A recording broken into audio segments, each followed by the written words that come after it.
Welcome to The Edge by MGR with your host, David Gill.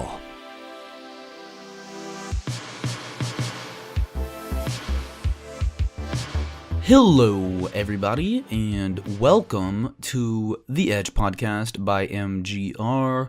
Your host, David Gill here. I hope everybody's having a fantastic week as always. I certainly am.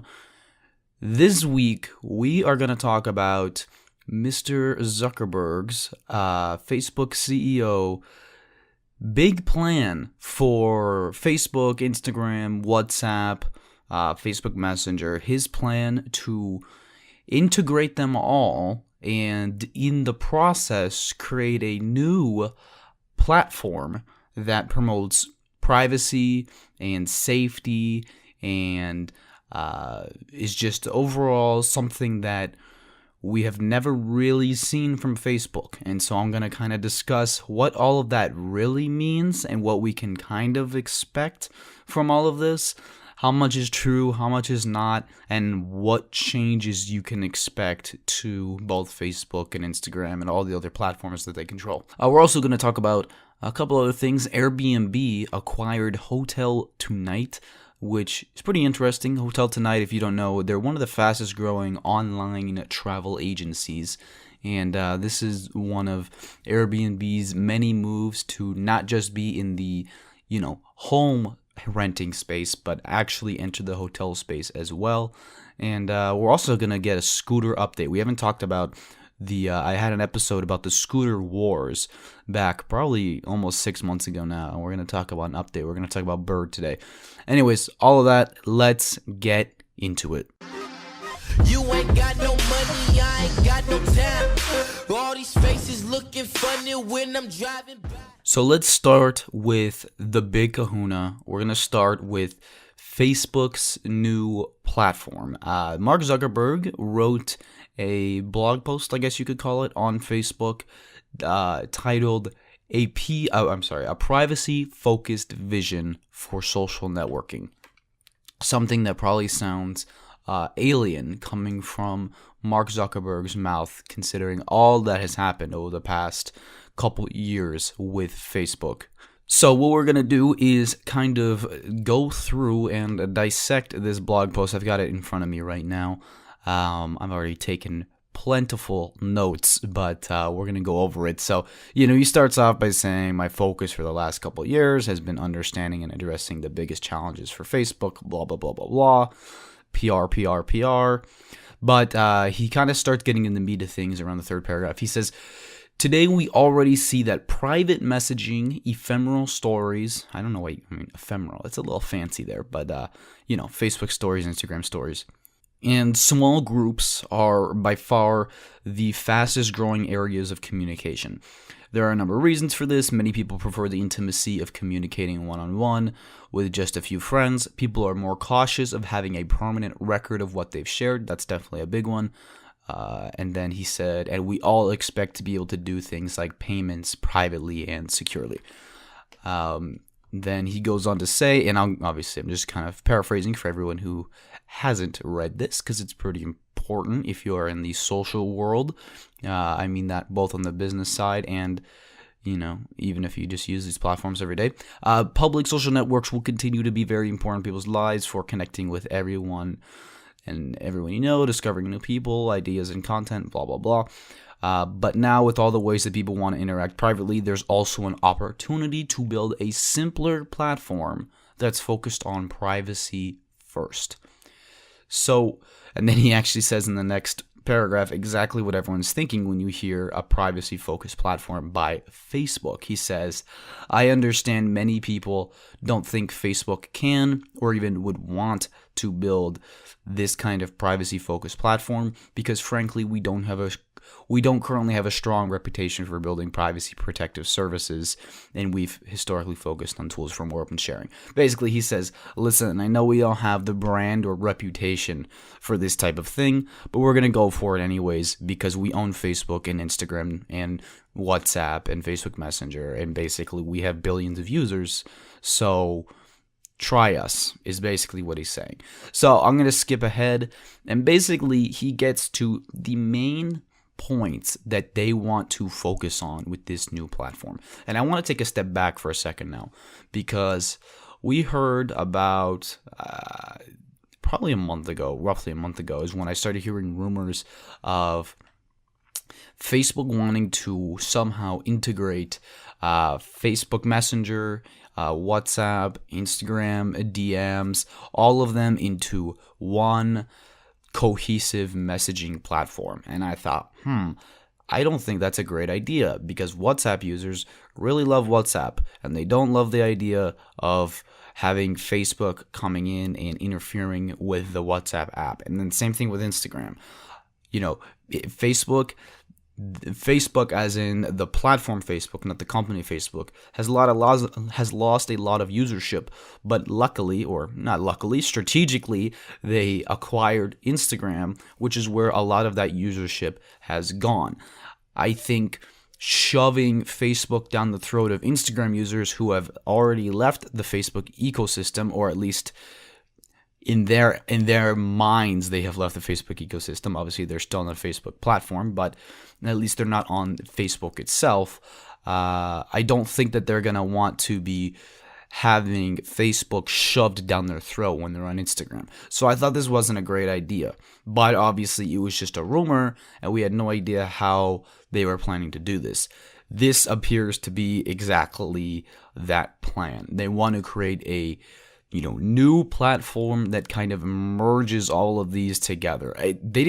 Now, I'll be clear, they didn't give much details as to how everything will be done, but they gave details as to what their core principles for this platform will be. And those core principles are, I better read them to you now: private interactions, encryption, reducing permanence, safety, interoperability, that's the, making it work between Instagram, Facebook, WhatsApp, everything, and secure data storage. So those are the main things that they are going to focus on in creating this new platform. So let's go through each one, and I'm going to read what Zuckerberg said for each one, and then I'm going to give my opinion on each. So he said, for private interactions, people should have simple, intimate spaces where they have clear control over who they can communicate with them, and confidence that no one else can access what they share. That's basically a messenger. That's already what WhatsApp is. That's kind of what Facebook Messenger is, and that's kind of what Instagram DM is. But Instagram DM is certainly not great. Facebook Messenger has a lot of users, but that's mostly because Facebook kind of forces you to use Instagram Messenger or Facebook Messenger if you're using Facebook. If it was its own separate entity, I very highly doubt they would have the hundreds of millions of users that they have. But they're basically saying we're going to create a better messenger that integrates all three. Encryption is the next point. That's pretty obvious. Zuckerberg said people's private communications should be secure, and encryption prevents anyone, including us, from seeing what people share on our services. That is a big deal. Obviously, people don't want Facebook reading their messages. That was a big concern when they acquired WhatsApp. A lot of people were worried that Facebook would start reading people's messages. Zuckerberg said that they have not at any point basically, or it seemed like he said that they've never read people's messages and that they don't use it to serve ads. They use people's behaviors on Facebook to serve ads through Messenger, but not the other way around, not their conversations through Messenger to serve ads on Facebook. I do believe that. I don't think that they, would lie about something like that, especially if it were to leak that they lied, because that would be a pretty big deal if it came out there reading people's messages. Plus, if it is true end-to-end encryption, he's right. No one can read it, not even Facebook. So that's kind of a given. WhatsApp is already encrypted. Most messaging platforms these days are encrypted. You have to be. So yeah, I think that's kind of a given. Not a huge deal there. It's just kind of confirming, listen, we're not reading your messages, and we won't. We promise. How much you trust that promise, up to you. But that's what they say. Reducing permanence is the next one. Zuckerberg said people should be comfortable being themselves and should not have to worry about what they share coming back to hurt them later, so we won't keep messages or stories around longer than necessary to deliver the service or longer than people want them. Again, this is very much already what they've copied from Snapchat. They already copied stories from Snapchat, as, instead of having, because basically, Facebook and Instagram used to be just only permanent posts, and then they added the stories feature, which Snapchat invented. It's probably the greatest invention of Snapchat that was then copied by Facebook, and they added it to both Facebook and Instagram, and obviously stories disappear after 24 hours, so they're not there forever. Yeah, you can take screenshots, whatever, but it's not nearly as permanent as a post. And now it's looking like they're going to copy the other feature of Snapchat, which is the messaging part, which is that messages disappear after someone opens them, unless, obviously they take a screenshot, whatever, which then Snapchat will send you a notification saying, hey, they took a screenshot.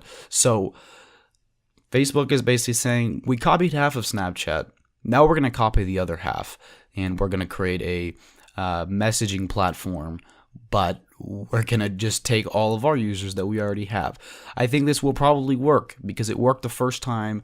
Snapchat has really been struggling over the past couple of years, especially on the stories front. People still do use Snapchat for messaging, but as far as stories, even I myself, I don't use Snapchat almost ever these days. And I went back and just looked at the story. If you go on Instagram these days, the stories reel is filled with everybody posting stories. I went to Snapchat the other day just out of curiosity, and I think there were literally like 4 or 5 stories, when it used to be just like Instagram, where it would be filled with just tons and tons of stories, and it's pretty pitiful, if I'm being honest with you. So I know that's just my own anecdotal evidence, but it's very much shown in the overall Snapchat numbers that they've been reporting as well. So they're basically copying the other part of Snapchat after they already copied the first part. So that's going to be the major part of this new platform. It's going to be a Facebook version of Snapchat, essentially. If you've never used Snapchat, it's just basically a messenger where you can send pictures or text, except it just disappears after someone opens it. That's the only difference. Next is safety. People should expect that we will do everything to keep them safe on our services within the limits of what's possible in an encrypted service. This one I question, because I'm not sure how you keep people safe. And he said it, right? What's possible in an encrypted service. Basically, what they're saying is keep people safe is what they do on Facebook. And this week, Joe Rogan had Jack Dorsey and Vijay Jati, I believe that's how you say her name, who is the head of Twitter's public policy, I believe. Basically, he had Twitter CEO and Twitter's head of censorship, essentially, on his podcast to discuss all of their policies and how they go about suspending and banning people. And basically, they said their main thing is focusing on safety and making sure that people, if there's threats or endangerment, that those people are punished and that people are kept safe. And Facebook does the same thing. Facebook bans a lot of people. If you have if they think that you're threatening or endangering someone else, giving their private address out to the public or something like that, right? But in an encrypted messaging service, I'm not sure how you do that if you're not reading the messages, right? How do you make sure someone's safe? And listen, I'm more on the side of kind of let people be on the platform. So I think this one is kind of, they're throwing it in there because they feel like they have to, but I'm not sure. And like he said, within the limits of what's possible in encrypted service, I'm not really sure a whole lot of what you can do. Obviously, they might be able to connect people's, Facebook and Instagram accounts to their messaging accounts. And if someone's saying something very, that's endangering someone else on the actual platforms publicly, then maybe they could ban them from the messaging or something. But in the messenger itself, I'm not sure what they're really going to be able to do. So I think they threw that in there, but they're basically, I don't think that they're going to be able to do much if it's truly encrypted. And then the next point, interoperability. That's a tough one to say. Interoperability. That's the other main point. Reducing permanence, as I said before, basically copying Snapchat. and making it so that all of these services are more integrated. Because at the end of the day, Facebook knows that the Facebook platform itself, and the numbers keep showing that it's slowly shrinking, actually, especially with US or North America and Europe. With newer markets, it's still growing, but they have lost users in the already saturated markets, so to speak. Especially, I think they lost, the biggest loss, which obviously makes sense, was in the, I think it was 16 to 34 range, which is basically true. Young people do not use Facebook, or very few young people use Facebook. Most of them have migrated to Instagram and other platforms, mostly Instagram. But obviously that's okay for Facebook because they own Instagram, but they want to somehow keep them integrated and keep them within the Facebook ecosystem as much as they can, which I've said I think they need to be very, very careful with, because right now, Instagram, it is very much a part of Facebook, and when you sign up, you can connect your Facebook accounts, all that stuff. But when you use Instagram, it's its own thing, and you don't see anything from Facebook. It's very separate from Facebook, and I think they have to be very, very careful in merging the two. And I would just be so cautious, because Instagram is this golden nugget, whatever you want to call it. It's this cash cow that you have that is growing and people love. And all the people that you lost from your old platform, most of them have moved here. You don't want to lose them again. That's my big concern if I'm Facebook. And obviously, I'm sure they know this. I'm not saying anything new here. But the interoperability, making all of these platforms work very well together, I'm not sure how much demand there is for that on the consumer side. There's great demand on Facebook's side. Facebook wants all their users to use all their platforms, but I'm not sure how much Instagram users want to be more connected to Facebook. So how they go about that, we'll see. But what Zuckerberg said was, people should be able to use any of our apps to reach their friends, and they should be able to communicate across networks easily and securely. I don't disagree with that, but again, I don't know how much demand there is on the consumer side for that, but we'll see. We'll see how they go about it. And then the final point was secure data storage. People should expect that we won't store sensitive data in countries with weak records on human rights, like privacy and freedom of expression, in order to protect data from being improperly accessed. Basically, that means China. And they're kind of saying, oh, well, we're going to take the high stance here. We're not going to go into China. They have poor human rights policy. But really, they're already banned in China. There's no sign of them getting unbanned in China. It's kind of like if your boss tells you you're fired and you say, no, you can't fire me, I quit. It's like, well, okay, fine, whatever. Either way, you don't work here anymore, leave. That's basically what Facebook is doing here. You can't fire me, I quit. Screw you, China. And China's saying, okay, well, you're banned here anyways, so it doesn't matter. So they're basically saying, we're not going to go to China. We have no hopes of getting into China, so forget you, China. That's basically it. So that's the main gist of this new platform. That's all the information they've given so far. We'll see. I don't really know the timeline. I would guess if they're making this announcement, that means they've already been working on it for quite some time. And that we'll probably see something within the next 6 months or so. I'll be very curious. Facebook has been under a lot of heat, obviously, over the past couple of years, but because they have Instagram, that's kind of been their saving grace. We'll see if this new platform will be successful. I'm very curious to see. I think they can get a lot of Facebook users to use this platform. I'm very curious to see if they can get Instagram users to openly and willingly adopt this platform. That's the biggest thing I want to see. What will happen on that front? So that's what I have to say about that. I thought it was pretty interesting. Clearly, Facebook knows they have to move and adapt, and this is their next attempt to. All right, now just a couple quick things I wanted to discuss. First, Airbnb acquired HotelTonight. HotelTonight, if you don't know, as I said earlier, it started as a last minute hotel booking service. So that was kind of their little niche. It was that, there's tons of online travel agencies, but there wasn't a great one for if you all of a sudden need to get a hotel tonight. Obviously, that's their name, or tomorrow, whatever. But they've expanded a lot, and they're one of the fastest growing ones. Their last valuation was in 2017, was at $450 million. If I were to guess, now that we're in 2019 and considering their growth, this acquisition was north of $1 billion, if I were to guess. Now, obviously, I'm not saying it was an all-cash deal. The terms of the deal were not disclosed. But yeah, so the logical next step for Airbnb is to integrate HotelTonight's backend listing system into their own what's called Airbnb Plus. Airbnb Plus is basically Airbnb, plus it has other hotels and other resorts and things that are not just a traditional, home or apartment to stay in. Basically, they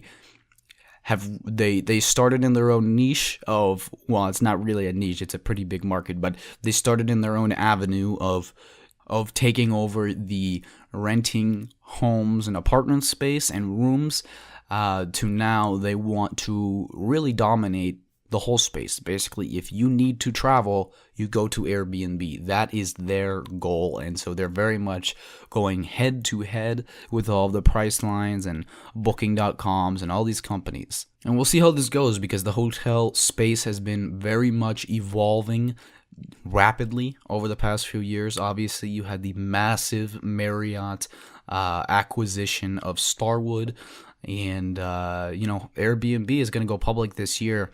Probably. They're supposed to. That's what they've said. And people estimate that they'll be in the $30 billion plus range. The nice thing about Airbnb compared to a lot of the companies they get grouped into, like Lyft, which recently filed their IPO and said they're losing $1 billion a year, and Uber, who loses $1 billion a quarter, is that Airbnb is actually profitable. So I'll be curious how profitable they are once they file for their IPO.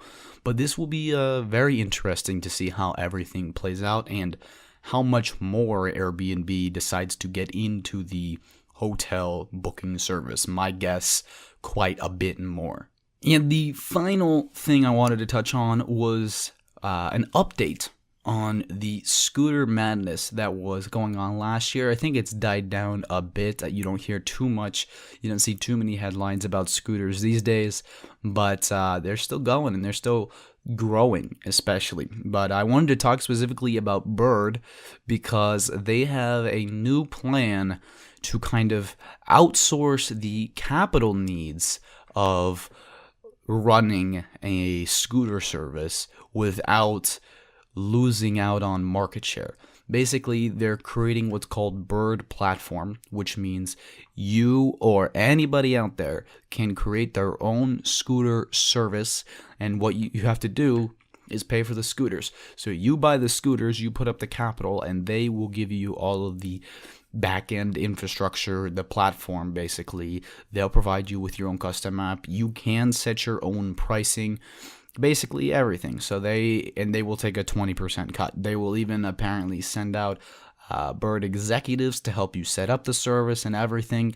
But this is their strategy, their plan to expand faster than anybody else, because the biggest thing holding these scooter companies back is obviously that, you have to put up a lot of money up front. You have to have a lot of capital, and these companies have been raising billions, or at least hundreds of millions, and getting billion-dollar valuations, but still, you need a lot of money if you want to go global, worldwide. And so they said that they're planning on rolling out Bird Platform in New Zealand and Canada, and then also Latin America. That's a pretty big market. I don't know. I think you could be a little more specific than just saying Latin America, but whatever. But New Zealand and Canada is where you can probably expect to see Bird Platform first. How many people will jump on this? How big of an opportunity this is? How profitable it can be? I have no idea.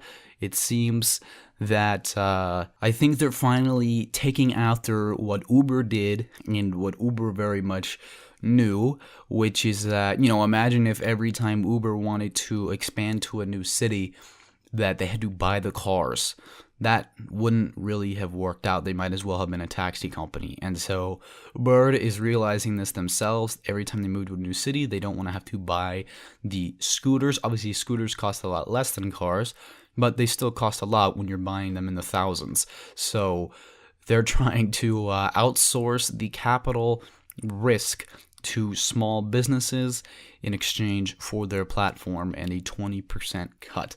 We'll see if this works. I will say that if they can just get, a couple people, they can get Joe in Ottawa to be successful and get some journalist to write a story about how Joe in Ottawa used Bird's platform and now has a 6-figure scooter business, you could start seeing a lot of people, a lot of entrepreneurs trying to jump on this wagon and make their own scooter biz for themselves.